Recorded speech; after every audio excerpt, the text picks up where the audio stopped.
Welcome to Talking Thick with Chrissy. Y'all ain't seen me in 2 weeks. I still look good though. But I don't have on my t-shirt this time. I do have on my sundress. I wanted to do something different. Somebody mentioned to me about me doing a blog about what how I dress. I'll say a t-shirt and shorts or jeans kind of girl. But every now and then I like to dress it up. So today I decided to wear my sexy dress. Y'all can't see the bottom half, but I'm sexy from the top on down. I would like to welcome y'all back after being off for 2 weeks, but I am here with my guest Terry Moore. He is a entrepreneur. He has from a big background. I ain't gonna do no name dropping yet. We gonna get to that part. But I just wanted to welcome y'all to the show where we celebrate small wins. We love to have a good time and enjoy each other's company. So get comfortable, grab a friend. You may want a drink or two, but grab a friend and come join us. But as we talk to my guest, Terry Moore. So Terry, tell my audience a little bit about yourself. Where can I start? Over almost 40 years in the music industry, originally from Brooklyn, New York, grew up in Far Rockaway, Queens. So shout out to all my peeps in Brooklyn, Crown Heights, and Far Rockaway, Queens. But my background is over 40 years in the music industry. And basically, been very fortunate to work with some amazing people in the industry, such as MC Light, Queen Latifah, Will Smith. Also worked on a Self-Destruction record. Also do public speaking and born with cerebral palsy. And now I help people establish their own work from anywhere revolution business, work from home and anywhere. I don't know Terry, I know him, but not a lot. So we gonna both learn a lot about him today. He is a true testament of resilience and determination. As he just stated, he was born with cerebral palsy, but that has not stopped him. And I watch your page. I see everything you be posting, and I just enjoy it.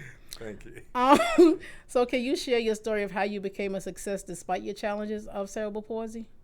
Yeah, to be honest with you, I just knew that it could be done. I was ignorance on fire. I just couldn't understand why people were doing it and why I couldn't do it, because I knew, especially in the music industry, that there were thousands of people, and I didn't really want to work in front of the cameras. I wanted to really work behind the cameras and work in recording studios and work in magazines and then work with different artists. So I knew there were thousands of cinematographers and videographers and choreographers and people working at record labels, and I was like, well, if they can do it and they get up every day and put one pants leg on at the same time, then I know I can do it. And that was really the catalyst for me jumping into the music industry. I know there's always one person that no matter who you are has told you that you can't do it. Did you have that one person? Oh, I have many people. Even today, I have many people, but I love the challenge. I love when people say you can't do something, because that's my motivation to say it can be done. So absolutely. Absolutely. Somebody told me once that I couldn't do something, and that was my motivation. It challenges me to do what I need to do every day, and I swear it puts that fire in you, like I can do it. And I'm good at it. Absolutely. So yeah, I do understand. Yes. What inspired you to pursue your passions in both legal and the music industries? Well, to be honest with you, in both industries, it's just really, I have a great team that I work with, and I've got a great bunch of people. I just came from Mexico, all expense paid trip with about 700 people. So I'm loving that, and I love getting able to help people, and people need us out there, so I'm thankful for that, yes. I'm jealous because he's been posting all about his vacation stays, and he at the beach. I've been trying to get to the beach, y'all, and you just don't know. I need the beach. Yes, absolutely. I need the beach. He posted a picture or a video. He was sitting at the beach, and I was just listening to the water, just imagining myself there. Yes. Yes, absolutely. Yeah, it's my fourth trip with them, so really? I can't complain. Last year was Jamaica. The year before that was Hawaii, Maui, and the year before that was Los Cabos, Mexico. So, and next year working on Dominican Republic. You need to tag along. Hey man, let's do it. Let's do it. Listen, if Yes. I would, I'm so afraid to fly. I'm gonna be honest. Oh, I'm afraid no. to fly. The last time I was on a airplane was when I was in high school. I went on a cruise ship, Ah. Oh, and okay. it was the life. There you go. I It love was the cruise ship. life. But Right. after 9/11, I was scared to get on airplanes, and Really? I just been afraid ever since. My sister has been trying to get me to get my passport. I'm gonna be Oh, honest. definitely do it. I ain't been able to find my birth certificate, Listen, and no I know that excuses. I can order it. Absolutely. But why New York want to charge you almost $50? It 50. used to be $15. It's $15 for the document, but then they are forcing you to use the I think it's FedEx, just in case it get lost in the mail.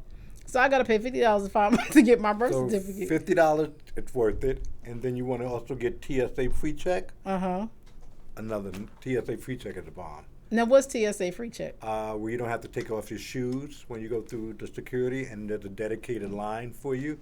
Almost like Really? I call it the celebrity line, because you don't have to take your shoes off.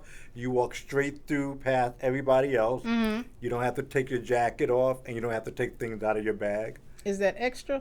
It's about $85 for 5 years. Look at me doing TSA commercials over TSA free commercials.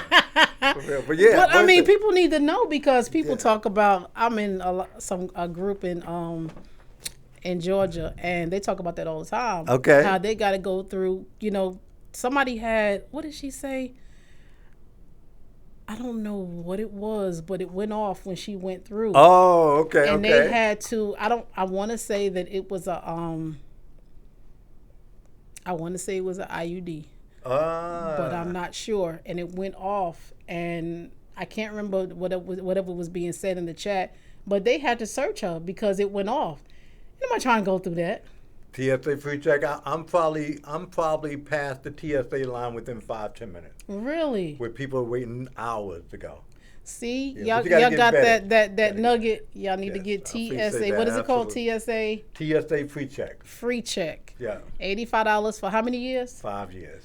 That's not bad. Not $15 a year. That's not about. bad at all. Yeah. I'm gonna have to tell my sister about that, because she's a travel agent. And Oh, I wonder yeah. if she know that, because I know she goes through because her and her husband travel a lot. Okay. They actually going to the DR for their birthday next week, Okay. and she does the little thing online with the international something with international, where she ain't got to get on that long line when she get there. With customs. Yes. So she might NPC, but also too.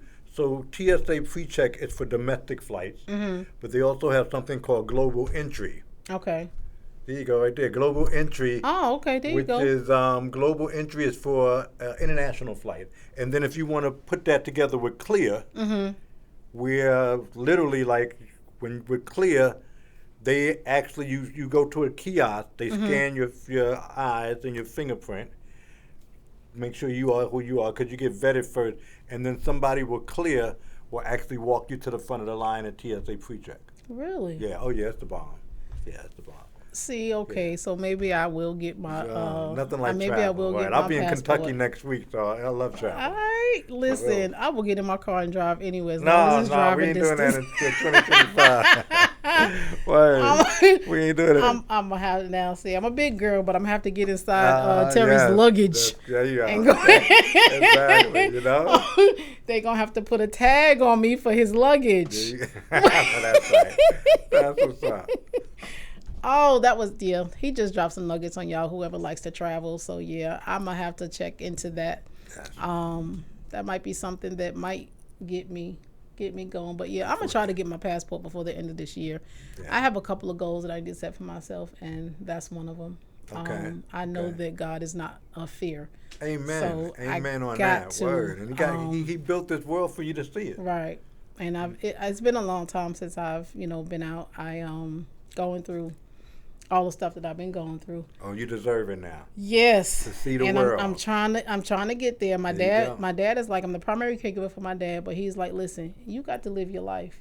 He said, I work around your schedule. It's a beautiful world out there. Yeah. He said, I work around your schedule. So with that, I'm taking that, and I'm gonna run with it. It's been, now that I got one thing that I've been working on. Can't announce it right now. That's all right. But as soon as I get that signed document, I'm gonna be announcing it. But yeah, as soon as that's free and clear, then I'm out there. There you go. That's what's I'm up. out there because you just dropped some nuggets on me. So now that I know, I'm good on that. There you go. All right, so let me get back to your questions, Terry. All right. Everyone goes through setbacks. I don't care who you are. Yes. What were some of yours in becoming successful? Oh, I think probably some of my setbacks would. Well, I'll tell you definitely things that come to mind. But I tell everybody, back in my New York days, I was a juvenile delinquent. I was probably in middle school. You? Oh, absolutely. I was smoking cocaine, smoking weed. I was a functioning alcoholic. I was cutting class. I was part of a graffiti crew. Shout out to the ones. Wait a minute. How old were you at that time? Probably about 16, 17. When I Oh, was like wow. cutting up and writing graffiti all over the trains in New York and T-33. I guess they can't, there's statute of limitation with that, right? I hope so. 40 years later. Yeah, hey, if anybody asks, I don't live. You're going to be getting a phone call on Wait, Monday. I don't live in Atlanta anymore. I'm in London. Like that, in case somebody asks. But yeah, I was smoking cocaine, rolling up in cigarettes, and me and my boys, we used to, every weekend, we used to go to this club called the Roxy's, which was very famous for the movie Beach Street. And we used to go up in there like every weekend, and it was cool because what I think the thing about was that was part of New York when it was really like coming up in like the early 80s, mid 80s. So I remember seeing X-Clan there all the time. Okay. I remember seeing Houdini was always there. Ecstasy, and he's got a twin brother. John Ecstasy, and then I forgot the other brother's name, but they look exactly like. But they was always at the Roxy's. Okay. And every weekend, me and my boys, we was at the Roxy's drinking Long Island iced teas to the point where we couldn't stand up. But I've learned. So to this day, the strongest thing I drink is probably maybe a glass of wine. Can't do it. Funny story. What's that? I had never had a Long Island iced tea. Oh. No. Don't do it. Don't do it. Listen, let me tell you, I was working at this, I know you remember Alexander's. I'm from Queens, you know that. Oh, right? yeah, Alexander. I remember Alexander. I used to work at Alexander's. Oh, get out of here. That's what's up. I believe that was my second job. My mama didn't want me to work. She wanted me to go to Alexander's. school. Wow, that's going back. Yes, and I forgot how old I was. I might have been 17 or 18. Okay. Well, this older man asked me out. Uh-oh. I already see it coming.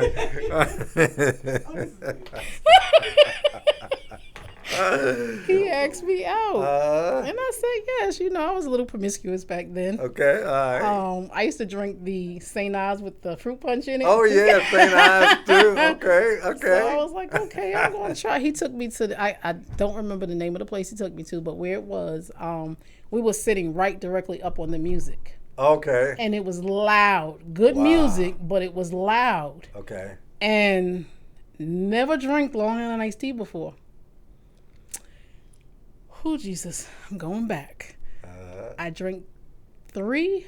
It was either 3 or 4. I had not gotten up off my chair. I know that's right with them, yeah. Terry, when I tell you I got up off that chair, I swear I was going to fall out. I had to go to the bathroom, and I'm in the bathroom, and I'm in the stall. And, back then, I didn't never like using public bathrooms. Mm-hmm. So I was a lot smaller back then because I was younger. So I was able to squat. Okay. But when I squatted, I fell forward into the stall door. Oh, no, what? It was horrible. That's a book right there. That's a book. Might even be a miniseries. That was the first time I had Long Island iced tea. But because I was drunk, but I was what you call it? I was it's not incoherent. What's the opposite? Coherent. I was coherent, but he thought he was gonna get some. He parked. Yeah, he parked around the corner from my house, and we were kissing over the. Sir, take me home. Right. You're not getting none of this. Right. Ain't nothing happened that night. I went home. I was drunk as hell, but I made it through. But yeah, that was my funny story with the Long Island iced tea. I don't think I ever drink Long Island iced tea again. Yeah, I haven't had one didn't. since I was 19, 20 years old. So But I actually stopped drinking. I don't know how many years ago it's been, but now I just drink. I drink water. I'm a punk now. I'm pina colada, virgin pina coladas at that. Listen, Virgin. ain't nothing wrong with that, but all I drink is water. How do you stay motivated in what you do? Oh wow! Because I know the possibilities. Okay. And I got some fantastic business partners that we work together. Some great mentors, millionaire in the business that I'm in, the industry that I'm in, and we pour into each other. But I'm motivated by what I see people in my industry doing, or just people in general. So if somebody on my team per se said they did X, Y, Z, I'm like, oh, dang, I got to do 1, 2, 3 then, because they did X, Y, Z. So yeah, I'm very competitive. And, yeah, I'm very competitive. Ain't nothing wrong with that. Yes. Ain't nothing wrong with it. But I know what that keeps you motivated. But I know that you still have some challenges. What motivates you during those challenges? Is it still the competitiveness? I can't even talk, y'all. But you know what I'm saying. I know what you're saying. Or is it something else? Are you competing with others? Or are you competing with yourself to do better than you did before? Always with myself, but I just don't have time. Life is just too short for me to be in a space of why did it go this way, and I didn't do this, and I didn't do that. I don't have time. I just have to keep it moving. I mean, like, I may be down for 5 minutes about something that may have happened in a day, but 5 minutes is really it all. That's all it gets, because I got too much to do. I need to call you, Terry, because there'd be some days that, actually, today was one of them days where I was like, I don't want to do this. I was so nervous about coming, and I've been doing my show since February, but I think I get nervous on every show, and then once I get on here, I'm good. Yeah. I'm okay. Yeah, Michael Jackson used to get nervous before he went on. He used to get physically, before he went on stage, to the point where he was like almost throwing up before he went on stage. And then when he went on stage, he was a totally different person. But just like Beyonce calls herself Sasha Fierce, she turns into a different person when she's on stage. Wow. Well, that's some big heads. So then I don't feel a ways then. Okay, so it is. You get nervous, and then you get past it. Well, yeah. When I do public speaking, I'm nervous, but I have to psych myself out like they have no idea who I am. When I walk into a room with a bunch of people, it's really like an inside joke with me, because, even with my disability, they have no idea who I am. Gotcha. That's how you walk up into a room, like they have no idea who I am. Yeah. Yeah. I'm getting, you somebody. Yeah. You somebody important. Yeah, I'm a child of God first. Absolutely. But they still have no idea who I am or what I've done. And you got to sometimes be arrogant. Yeah, and ain't nothing wrong with that. Right, you know who you are. Exactly. Ain't nothing wrong with that arrogance. Stink up the room with something that smells good. Absolutely. For real. Absolutely. Listen, got to. So I have been talking with Terry Moore, if y'all are just tuning in. And he's somebody. He's in the music industry. He also does, can I say your name? The name of the... I wouldn't say it. Okay. Yeah, just to be honest. Okay, so he's... to say that I'm in an industry where I help people make a lot of extra money when they want to make extra money. So I help people build nice passive income. Okay. Yeah, absolutely. Yeah, we talked about that, and eventually I'm gonna get on that path too. As soon as I want to make some more money, it's a lot of work. It's a lot of work. It is, but what is being an entrepreneur? The majority of people are not entrepreneurs because, one, they're not organized. Two, they don't have a system, and they're not consistent. Okay. So, my calendar, for example. My alarm goes off at 5 a.m. Wake up. 5:15, another alarm goes off on my phone, says, make your bed. Another alarm goes off, brush your teeth and do skincare. So I have every minute of my day planned out on my calendar. So that way I know what I'm doing on the day. I have my checklist. So I'll give you a perfect example. There's a gentleman that's part of my team, part of my organization, a multimillionaire guy in the business. And I thought that I was good with organizing. I figured I'm about an 8, but he's a level 10 plus. Really? So he schedules his date nights with his wife. Wow. Okay. And when he called, like, hey, Mr. Moore, hey, how you doing, sir? Like, hey, can I get on your calendar? He's like, I can do it tonight or tomorrow morning. What's good for you? Can we do it tonight? Yeah, what time? 10 o'clock? Cool, 10 o'clock. And I'll put it on my calendar, set an alarm, he'll put it on his calendar. But the conversations I've realized with millionaires and people that are making 6 and 7 figures, they're not on the phone 20 or 30 minutes. Okay. What you need, Mr. Moore? Hey, this is what I need. 5-minute conversation the most. Because he's on to the next call. Yeah, he'd call me when you need me, sir. I'm here. That's entrepreneurship, y'all. Yeah.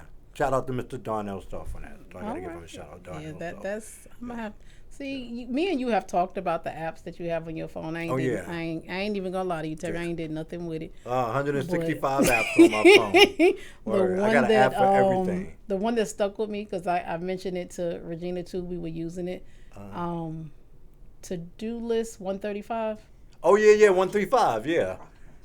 Yeah, 135, yeah. 135, yeah. Yeah, okay. I know what you're talking about, yeah. That's the one we've been using. Oh, and that's what's actually, up. during my days of where I didn't want to get up out the bed, Uh-huh. it actually helped me just doing one task. One thing, exactly. Yeah. 135, exactly. So I truly thank you for that. There's a system out there. Yeah, I had to re-download it because I actually deleted it Uh-huh. because of the depression and anxiety that I was going through. Okay. And I ain't wanted it on my phone, but Gotcha. I recently put it back on there to help me. After. And it has, but I need to get more consistent with doing it. You write everything down. I write down everything. When I'm home, laundry day, clean the kitchen, take the garbage out, because as I'm going through my day, I mean, like, because what happens when you don't have it scheduled or have it written down, that's when you get overwhelmed. Absolutely. What am I doing? Oh, what am I doing? Oh, I'm supposed to go. Oh, I'm supposed to call this person. And next thing you feel so overwhelmed, you shut down. But if you can look at a list and say, oh, I got to take the garbage can out to the curb. Like I have a smart home. And my smart home is like my assistant. Okay. It'll say, like, cause Thursday night, Friday morning is my garbage day. Thursday night is like, Mr. Moore, don't forget to take the garbage out. I'm like, oh, dang, it's Thursday already? Because if not, I'll be like running out trying to get the garbage can to the curb. See, and I be thinking that writing stuff down, being organized is just about the big things, but listening to you talk about it, you have your whole day planned out on a daily basis. It's like the small things too. Okay. Yep. Even with my business that I'm working, helping people passive, and I got a checklist of every little thing. A checklist. And it takes me, it's about an hour every day I spend on my business. Now, there's some people that work the same business that I do. They're doing it on a part-time basis, 15 minutes a day. But because I'm full-time, about an hour. And it's basically, like I say, little things like, okay, don't forget to call this person. Oh, don't forget to follow up with that person. Oh, this person said they needed some more information. But a lot of entrepreneurs are not doing that. Okay. Yeah, they're not organized at all. So do you have people that you mentor in doing the things that you do? Absolutely. Basically being a replica? Absolutely, yeah. I've got people, my team, thankfully, thank God, it's like I got a team across the country. And even in Hawaii. Okay. And they'll call me up and say, hey, I'm just having a bad day, I need to talk. And yeah, I got you. So we'll talk, and they're like, that's what I needed. And I'm like, cool, let's hit these goals. And you gotta set goals. That's another thing people don't do in their business. They don't have a benchmark. Like if you're selling paper plates and you got 100 plates per package, and each package is $10, and you know you need to make an X amount of money every week, then you should be able to say, in order for me to make $100 every week, I need to sell 10 packages of plates every week. In order for me to sell 10 packages of plate, I need to talk to at least 30 people to sell those 10 every week. Okay. But most people talk to 2 or 3 people and like, oh, it doesn't work. Yeah. Nobody's buying plates. I got you. I'm gonna have to call you, Terry, for real. Cool. Listening to you talk about being organized, I'm one of those people that I'm consistent being not consistent. Let me just say that, you know, I have to be honest with myself. I'm not consistent, and I haven't been, and it has a lot to do with the fact that I deal with the anxiety and depression where I just don't feel like doing it. But I need to push myself more. You owe it to yourself. Yeah, I do. Yeah, like when you open up my refrigerator, I got labels. I went on Etsy, ordered labels, breakfast, prep meals, yogurt. So when I open up my refrigerator and I need to see what I'm buying for groceries, like, oh, I'm out of yogurt because I know the yogurt goes there. Okay. And then I got another area that's like fruits. Like, oh, I need to get some more grapefruits because I'm out of that. Oh, breakfast area is on that shelf. Oh, I'm out of eggs. Oh, you are super duper organized. It's just, it makes life a whole lot easier. It makes life a whole lot easier. Listen, yeah, I even my love closet. it. My closet looked like a store. The hoodies is in one area. T-shirts is in one area. Just like I wanted my closet to look like when I walk into a retail store. And I have a walk-in closet, and my closet looks like when you walk into a warehouse and shit just be all over the place. But if it becomes overwhelming, you're like, oh my goodness. And you probably don't need all of it, all the clothes you have. Well, actually, I'm not going to lie. I have gotten rid of a lot of clothes because when I was 488 pounds, it's just like those clothes don't fit no more. There you so go. It's time to get rid of them. Blessings. Clothes that still got tags on them. I haven't worn these in like 3 years. Blessings. I give them away. Blessings. Listen, me and God had a coming to Jesus moment. And I had to, if I bought something, I had to give away 2 items. Okay, there you go. That's a blessing to somebody. I used to wear wedge heel shoes, but because of my knee, I can't wear those no more. So now I'm a sneaker fanatic. Okay, that's what's up. That's what's up. Okay. Shout out to Skechers. Sponsorship. Sponsorship. Right, exactly. There you go. Sponsorship. There you That's go. what's up. So yeah, I wear a lot of Skechers. I got them all in different colors. But yeah, my shoes, and I have, like I said, I got a walk-in closet, so I got the shelves and everything. Mm-hmm. Got rid of a lot of clothes, but in the bottom of my closet, because I have so much space, I got everything down there. Okay. And so it's just like I ain't got no room to put my feet. The purge, yeah. Yeah. I have I wear 3 or 4 colors. That's the only colors I wear: black, brown, blue, gray. Really? I got maybe one yellow pullover shirt. I got a red polo shirt, but the majority of my colors are basic: black, blue, gray, gray, black sneakers. Getting dressed does not. I don't have to try to figure out what I'm wearing. Like, should I wear this today? Or should I be like, yeah. You think a perfect example: Simon Cowell. Mm-hmm. Always wears a white T-shirt. White T-shirt. You know what? Now that you mentioned it, he does. Mm-hmm. And I never realized that till you just said it. That's right. It makes life a whole lot simpler. Listen, Minimalist lifestyle. It took me forever to figure out what I was going to put on today. I got a small suitcase that I brought with me. I got my sleepwear. Yeah. Okay. I got my sleepwear. And I put I'm only going to be here until tomorrow, but I got 4 outfits in there. Don't do me like that, Terry. Don't do me like that. Hey, let me tell you. So when I went to Mexico on my business, the company paid for everything. And I brought my best friend with me. Mm-hmm. One of my best friends, Tammy. Shout out to Tammy Lee. We was in Mexico for 5 days. I was like, what are you doing with all of that, girl? I had a little 20-inch carry-on. She had a big backpack, struggling with a 26-inch. Girl, what are you? We ain't going for 3 weeks. Dude, what'd I say? My suitcase was black pants, blue jeans, 2 pair of sneakers, 4 or 5 T-shirts. Listen, that's it. Word. I got a suitcase for my shoes. Oh no! I got a suitcase. Listen, I gotta make sure that my sneakers match my outfit. Black, blue, I got the neutral colors. Black, white. I got white. Okay. I got red. I got purple. I got blue. What else the color I got? I haven't tried the green yet. I want to try the green, but I haven't tried the green yet. But I have all different colors. So you strain out of that family, that color stuff. Then it's pink, and let me give me some orange. Yeah, I got pink. See, let me do it.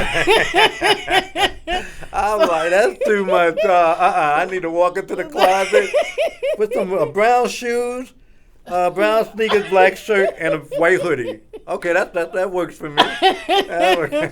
Listen, Terry, I told you I'm gonna be calling you. All right, let's do it. I really need to be organized in my life. It's not even. I got to get organized in my life before I can get organized about my business. Absolutely. So yeah, I'm gonna need you for real. Absolutely. And you have talked me through some things, but I slacked up and didn't do it. That's what I'm here for. Listen, hit me up anytime. That's what I'm here for. Word. Yeah, I heard that. I'm going to hit him up. We put it in writing. I'll sign a contract. If you are just tuning in, I have been talking with Terry Moore, and he has been a blessing on my show today. But we about to take a break, and we'll be back in a few with Terry Moore. Hey, it's Gio, man, again, man. And I thought to myself, and I said, Gio, see, what they don't understand is you ain't gonna keep telling them, so I ain't gonna tell you again. No. You're not getting no tea. No. A little bit of good conversation, but it get a little relaxed, corny. No. See, it's time to get thick. Real thick, like thick women, like thick conversation, like thick money. We finna talk thick with Chrissy. Yeah. That's what we gonna do. We gonna talk thick with Chrissy. Go holler at your girl.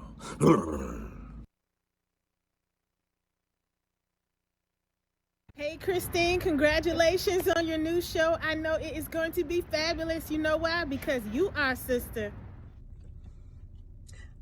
I want to give a shout out to my sister, Christine Adams. She is coming out with her own show. Her own show, guys. And I'm super excited for her. It's called Talking Thick with Chrissy. It's going to be amazing. Y'all better tune in, because it's going to be amazing. It's a long time coming, and she is coming through hot, hot, hot. Be ready. Talking Thick with Chrissy is coming to you.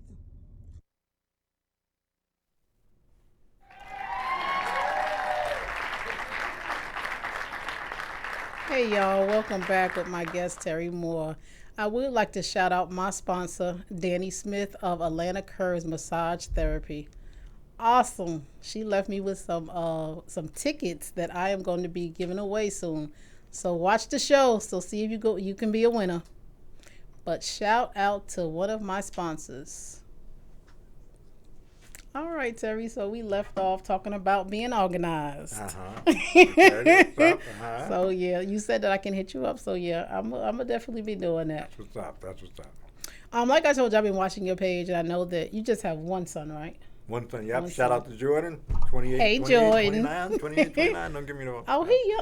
Don't do Word, that, because listen, my younger son get mad at me because I always forget the year he was born. I had a lot going on. I can remember the year. I can't remember the age. So I remember the age, but I couldn't remember the year. You good then?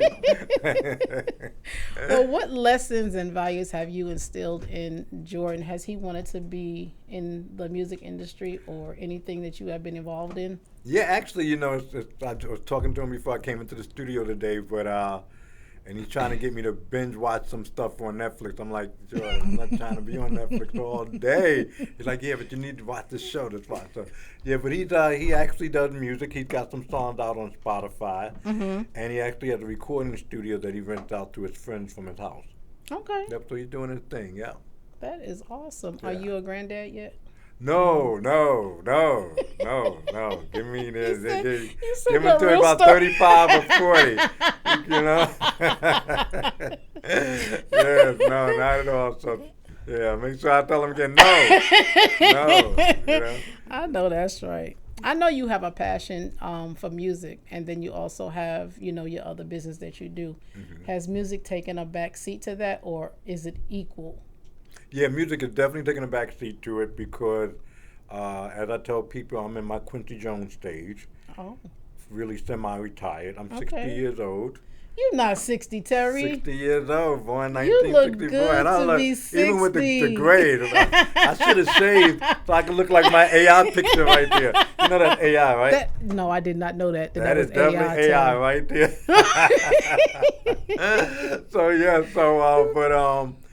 Yeah, that's definitely AI. I look like I'm about 20 right there. So yeah, I knew it looked kind of suspicious, but I didn't know it was AI. Yeah, there you go. That's what's up. But because I'm getting up in age in regards to, I'm not trying to be in the studios 2:00 in the morning, on the road. Now, don't get me wrong. If Janet Jackson calls me up and says, "Listen, I got a budget." And I need to have you on the road with me for 6 months, as long as she's aware that I'm doing my other things. Right. I'll go on the road with Janet because that's a once-in-a-lifetime experience. But for the most part, I'm doing my other businesses. I would say public speaking, maybe about 10% music, 10% And then I can say network marketing, and when I'm in that industry, I do that about 80%. Okay. That definitely pays the bill. Okay. Now we have talked about you being in the music industry. Mm-hmm. What was your actual position in the music industry? So when I first got into the music industry, a real quick story short, um, which prepared me for what I do now. Mm-hmm. But I literally got involved in the music industry because of Prince. I saw him perform one day on the American Music Awards, and I was like, he looked like he's having a lot of fun performing. That's what I want to do. And I want to make a lot of money having fun. I want to be in the music industry. I've always felt like I wanted to work in recording studios, like I wanted to be this super engineer. Mm-hmm. So what I did living in New York, I called up all these recording studios. I literally, this is before the internet, I would flip the albums over and read the names of the recording studios and call the people like, hey, can I speak to John? John speaking, hey, John, my name is Terry Moore. Listen, I'm willing to work free. I just want to get a click. Hello? Hello? And that went on for like a year. Really? And I called about 100 recording studios, and one recording studio told me to come in. Mm-hmm. And I worked for Evergreen Recording Studio in Manhattan. I opened up from 12 in the afternoon to 12 at night, cleaning the toilet and going to the store. But it gave me the chance. I was assistant manager at the studio. But being the assistant manager at Evergreen, it allowed me to work with Yoko Ono. Okay. It allowed me to work with Roy Ayers. I worked with Brenda K. Starr, who discovered Mariah Carey. I worked with David Belafonte, who was Harry Belafonte's son. Mm-hmm. And even though I worked in the office, I was able to walk into the studio and just hang out with them. Okay. So leaving Evergreen Recording Studio, that's when I started working for Billboard magazine. And my job at Billboard at the time was calling record labels and record stores and radio stations to say, hey, can I get your playlist? Now, this is back in the late 80s when there was a lot of shadiness going on in the music industry. Mm-hmm. So let's say, for example, you had a record store in Cleveland, Ohio. Record labels would be calling you and saying, hey, Christine, we'll refurnish you, we'll redo your whole kitchen if you say Michael Jackson was #1 for the next 3-4 weeks. Mm. So a lot of that was going on. That's why you have SoundScan now. Mm-hmm. But my job was to call the radio stations and record stores and get their playlists and everything like that. And I'll tell you a real quick story. One of my best friends that I owe a musical debt to is MC Search Mm-hmm. from the group Third Base. Search called me up one day. He's like, hey, let's go to this meeting downtown in Latin Quarters, which was a big-time hip-hop club in New York. And he's like, hey, let's go to this club. Now, I'm still working at Billboard magazine. And we go to this meeting, and in the meeting was Biz Markie, KRS-One, Melly Mel from Grandmaster Flash and the Fury 5, Professor X from X-Clan, Search was on my left side, and a young man by the name of MC Milk D was on my right side. Now, I'm still at Billboard. And as we were going around the circle introducing ourselves, I said, hey, my name is Terry Moore. I work at Billboard magazine. And Search was like, nah, this dude here runs Billboard. He's like, and Milk was on this side. Now, if I can go back real quick, when I was trying to get into the music industry, calling all the record labels and all the recording studios, I used to call this record company called First Priority Music. Mm-hmm. Nat Robinson was the founder of First Priority Music. And I would call every week, Terry Moore, I'm trying to reach Nat Robinson. Nat Robinson's not in. Can I take a message? I called so many times, me and the receptionist started dating. I was like, well, Nat ain't available. What are you doing tonight? And we started dating. But I didn't realize a year later that was the answering service. It wasn't the actual label. Oh, okay. So fast forward, when MC Search gave me the shout out, Terry Moore runs Billboard, this young hip hop artist Milk was sitting there, and he went back to a young man that it was his father. Mm-hmm. He said, hey, I just met this guy named Terry Moore, works at Billboard magazine. And this young man that was the father of this Milk went to another kid and said, hey, you got a cousin that work at Billboard? And this other kid said, yeah, that's my cousin, he work at Billboard.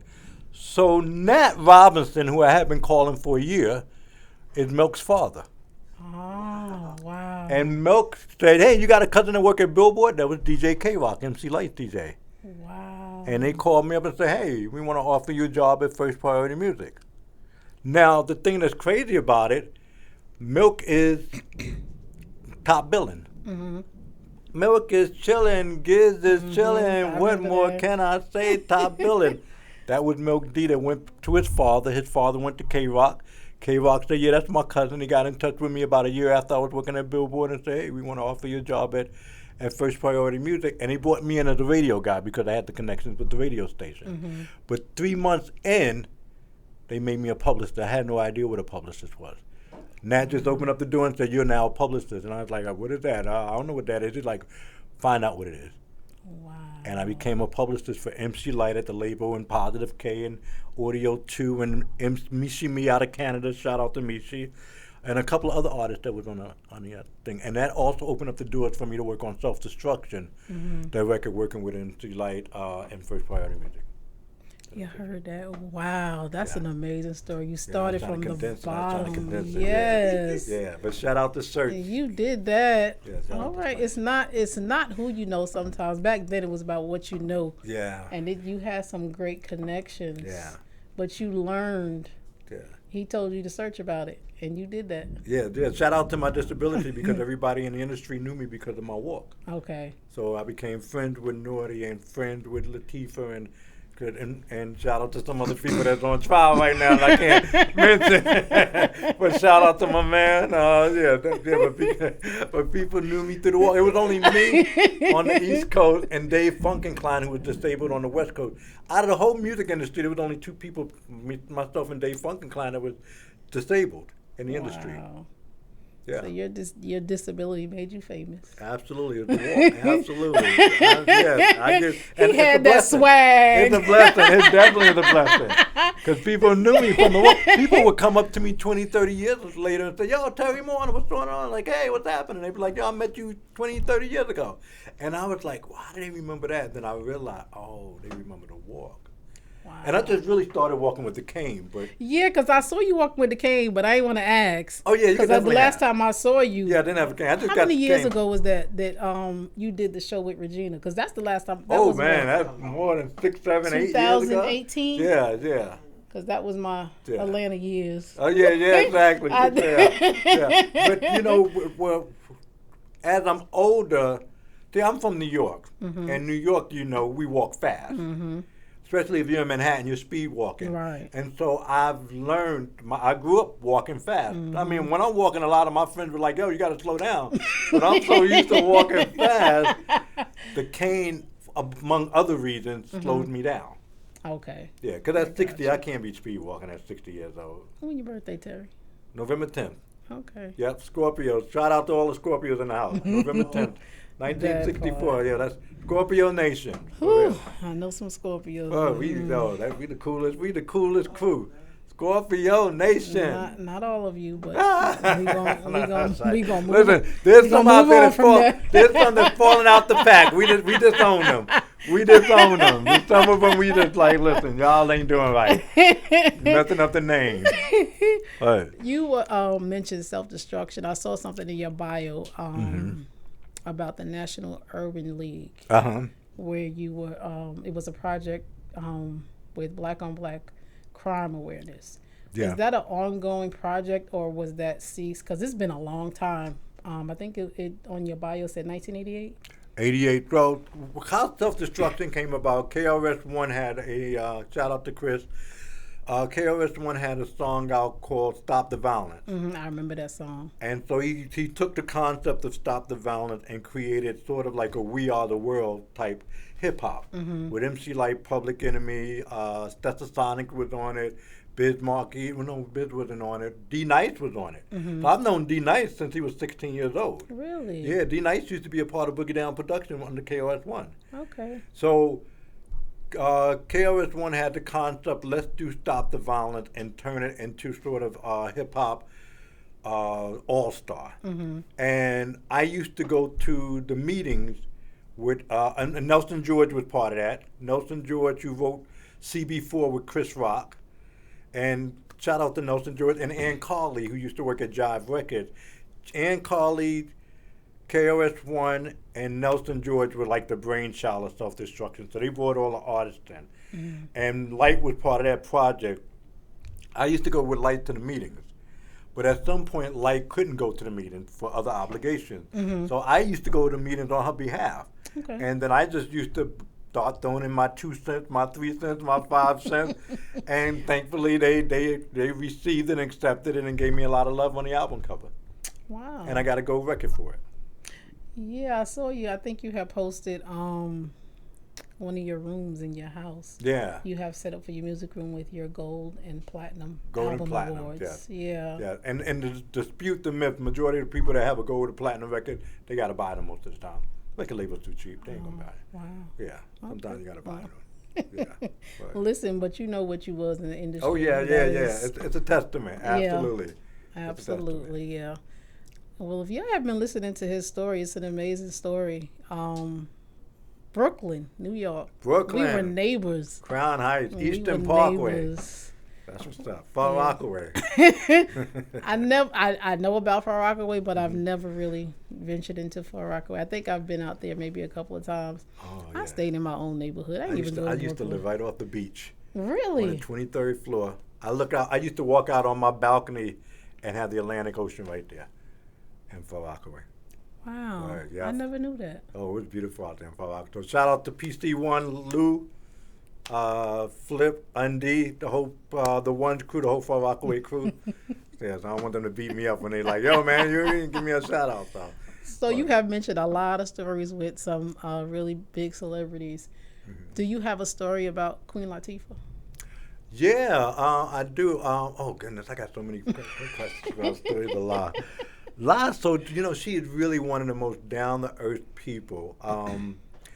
The last time that I saw La, when she came out with her first book, and I was living in Lawrenceville, maybe Norcross, and I found out that she was going to be in South Atlanta doing a book signing. And I hadn't seen her in years since I had moved to Atlanta. So at this time, I'm married and I got 2 kids. So I was like, well, let's just see if we can go down there and say what's up to her. So we jumped in the car, drove down there to see her. And there was a line out the door. Really? It was at Barnes & Noble on Mount Zion Road in Atlanta. And I told my family, just stay on the line. Let me go up there and see. And I went straight up to the front of the line. They had her roped off. They had her behind the rope. And she was and people would pass, and her assistant or whoever was giving her the book to sign, and she would hand it back. And when I got up to the front of the line, I was like, La! And she looked up, she was like, dang, everybody live in Atlanta. So I went to go get the family. Now that I know she sees me, I went back to into the line to get my family. And when I walked back in, one of the security guards said, yo, she was looking for you, where'd you go? And I was like, I had to go get my family. And so they took me behind the rope with me and my family. And she got up from the table and we talked and she was like, Terry got a family. That really blew her mind. Because my son's 28 years old, so that had to be 25, 26 years ago because Jordan was about 2 years old, maybe a year old. But she was like, Terry got a family, wow. Because she knew me when I was 19, 20 years old. So yeah, but shout out to La. Yeah, I loved her in everything that she has done, especially living single. Oh yeah. I was just reading, because I always knew about it. The key that she used to wear around her neck for her brother. Yes. Yeah. I remember the day it happened. Really? I remember the day it happened, and I'll tell you another quick story that. First Priority Music was also Nat Robinson's management. So Nat Robinson managed all the artists on First Priority Music. You can't do that now.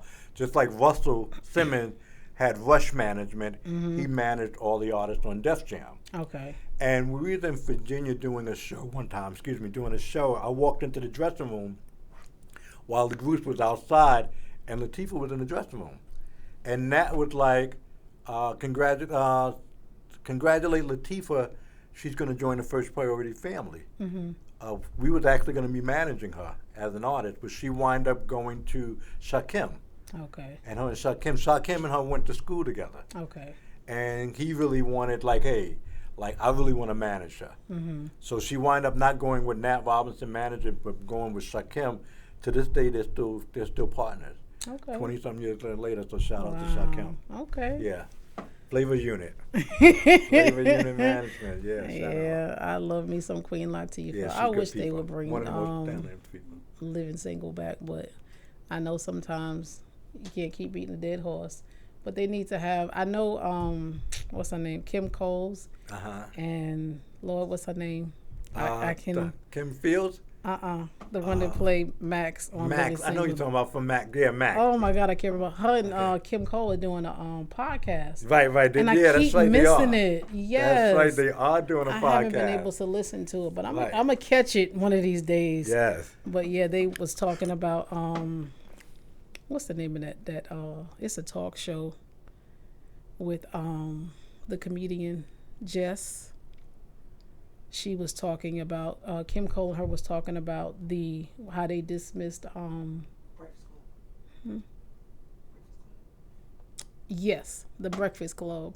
And they were on there and they were discussing, the podcast, but they was also talking about how the network had gotten rid of the character T.C. Carson. yes. Yeah.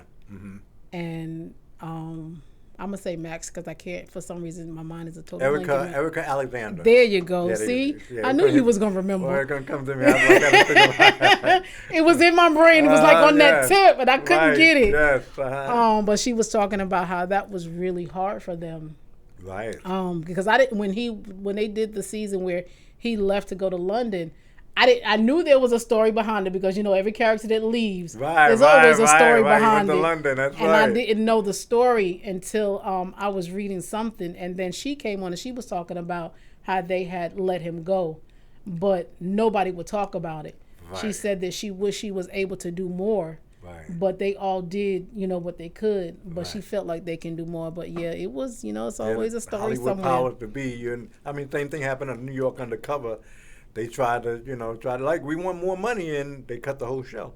Wow. Yeah. Malik Yoba and them, they were like, yeah, we want more money, and the producer was like, oh yeah, we'll just shut it down.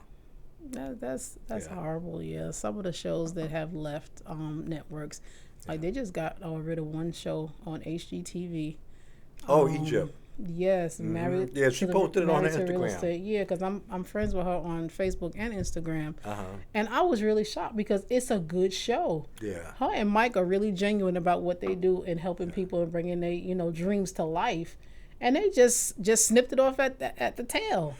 So what's happening with the landscape of television? And I said the same thing about record labels. I said about 20 years ago that record labels were going to really be non-existent because when I got into the music industry in 86, you had hundreds of major record labels. And then you had thousands of independent labels that were distributed by those record labels. And now you have a couple of majors, but you have a lot more independent now ones, yeah. because technology has changed the landscape to allow those independents to really thrive. Same thing with ABC, NBC, and CBS and those type of networks. They're really running into being non-existent because, perfect example, Don Lemon was on CNN. He has now a bigger and better platform on YouTube. Really?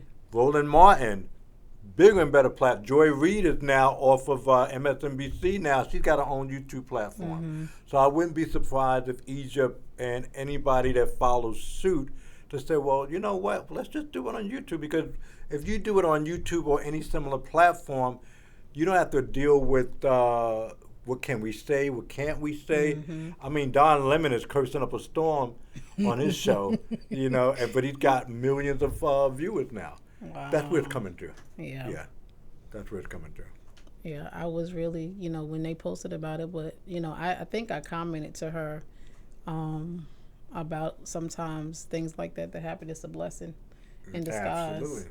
But her and Mike gonna be doing some. They're Oh, gonna they do some definitely. big things I because she wouldn't be got her. surprised. She just came out with her betting line.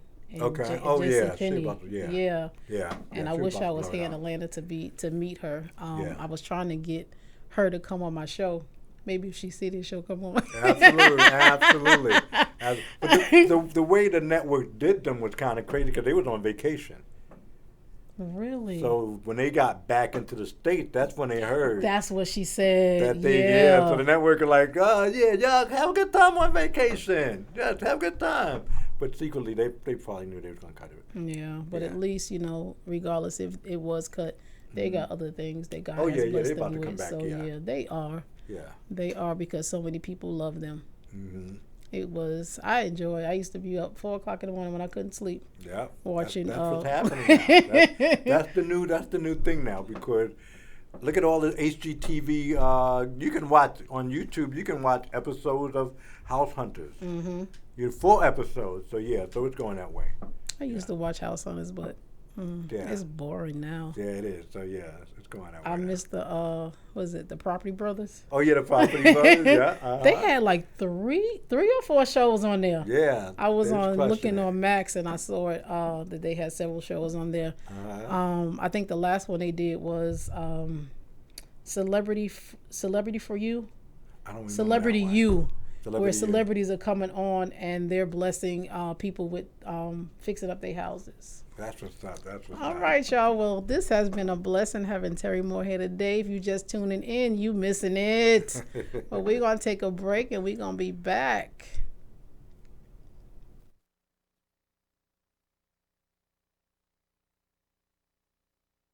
Hello, I hope everyone is well. This remarkable lady for me is a constant reminder that I can be a better person. When I need reassurance on those oh why me days, her words are golden. Her attitude is positive and uplifting, and her personality is like no other. If you're looking for a strong, powerful influence, you've come to the right spot. So without further ado, I'd like to introduce Chrissy. Hey, making this shout out video to my mom to tell you that I appreciate everything you have done for me. I love you very dearly, and I wouldn't be nothing without you. Can't wait to see your podcast. Hope to have my own podcast one day too. Love you. Bye. So high that day is ridiculous. He was. He still got the words right though. Welcome back, y'all, to Talking Thick with Chrissy. I am your beautiful host, and I have been talking with Terry Moore. This has been a wonderful show. Terry, would you please tell your audience how they can get in touch with you? Cool. Anybody that wants to learn about the music business, definitely hit me up. Anybody that wants to know, hey, what are you doing making passive income? And I'll be glad to share my business model with you and what I'm doing and how I'm able to take all these all expense paid trips.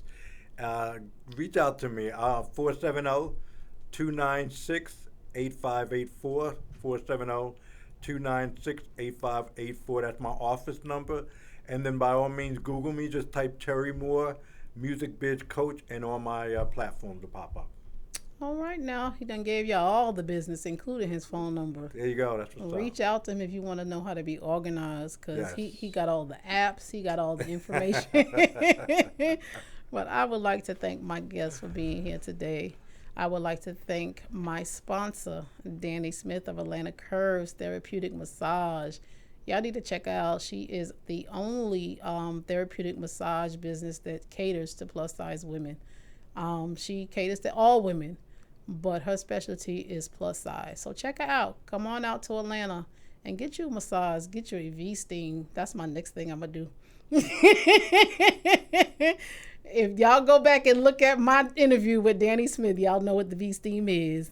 So I'm going to be scheduling my appointment. But shout out to my sons, Christopher and Sean, my grandbaby, Harmony, to one of my other sponsors, a secret sponsor, to my daddy. He's in my corner. I love you, Daddy. Can I do one last shout out? Sure. Shout out to my girl in Cali. I'm sorry. It's fine. Shout out to his girl in Cali. Well, I hope y'all will come back to Talking Thick with Chrissy in 2 weeks. Have those thick conversations and them real connections. Meet me back here on, I believe, July 12th is my next show. I will holler at y'all later. Peace out.